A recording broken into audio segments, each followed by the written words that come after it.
आज मेरे हाथ में मौजूद एक रिपोर्ट ये फैसला करने वाली थी कि AHR कलेक्शन लॉन्च होगा या सब कुछ बस यही खत्म हो जाएगा।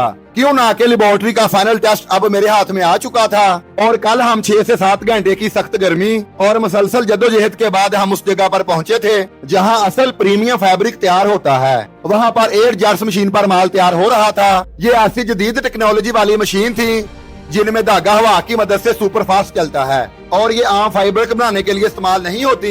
इन पर सिर्फ ब्रांड का प्रीमियम फाइबर ही तैयार होता है। मैंने हर एक चीज को बड़ी तवज्जो से देखा और मास्टर से एक एक चीज सीखने की कोशिश की। ये कैसे काम करती हैं और प्रीमियम क्वालिटी कैसे बनती है। और सच बताऊं, उस वक्त मुझे ये एहसास हुआ जिस प्रीमियम फैब्रिक को हम मार्केट में इतने महीनों से ढूंढ रहे थे वो हमें वहाँ बड़ी मुश्किल से मिलने वाला था। काफी देर समझने और बहुत कुछ समझने के बाद हम मास्टर के ऑफिस आ गए और मास्टर को अपना सैंपल चेक करवाया। मास्टर ने हमारा सैंपल हाथ में लेते ही ये कहा, यह फाइब्रिक तो हमारी मशीनों से ही तैयार हुआ है। सच बताऊं, ये सुनकर मुझे अंदर से अजीब सी खुशी महसूस हुई। क्यों ना कि जिस फाइबर को हम पूरे शहर में ढूंढ रहे थे वो यहाँ हमारी आंखों के सामने तैयार हो रहा था और मुझे अब ये लग रहा था कि हम बिल्कुल सही रास्ते पर थे।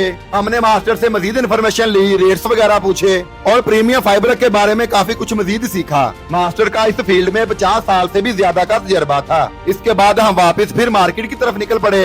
क्यों ना कि अभी हमें कुछ मजीद सैंपल आपस में कंपेयर करने थे। सारे दिन की मेहनत के बाद जब हम थक हार कर घर वापस आए तो एक और खुशी हमारा इंतजार कर रही थी। तकरीबन 90% पैकेजिंग मटेरियल ऑफिस में पहुंच चुका था जिसमें brand card, logo, label, collar tag, shooting bag, flyer और बहुत कुछ शामिल था। और सबसे बड़ा सवाल अभी भी बाकी है, क्या लेबोरेटरी टेस्ट हमारी उम्मीद के मुताबिक आया या फिर एक नई मुश्किल हमारा इंतजार कर रही थी। ये सब कुछ आप डे 34 में देखेंगे तो आप जल्दी से फॉलो कर लो।